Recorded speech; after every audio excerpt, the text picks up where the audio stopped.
Po nasilnih izgredih, ki so izbruhnili zaradi smrti narkošefa, pa je Mehika po državi razposlala več tisoč vojakov. Ti že od nedelje skrbijo za varnost civilistov, ki trepetajo pred nasilnim kartelom.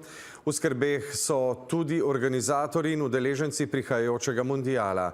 Prav v Jalisco, kjer bodo poleti potekale 4 tekme, se je zdaj znašel v rdeči varnostni coni. Znanih pa je tudi vse več podrobnosti tvegane nedeljske operacije. Za Elmenča je bilo usodno srečanje z eno od ljubimk. Njuno lokacijo je razkril njen varnostnik, ki mu je sledila državna obveščevalna služba. V Mehiki je zaradi ohromljenih letališč še vedno ujetih ogromno turistov, med njimi tudi Slovenci. Ta naš voznik je domačin. Zdaj eni pravijo pač po eni strani, da malo je bilo za pričakovati, malo ne. Vsekakor neke spremembe so, ampak bolj v tistih teh kartelih. Trenutno je tukaj itak turistično manjše mestece, tako da z vidika varnosti se počutimo varne.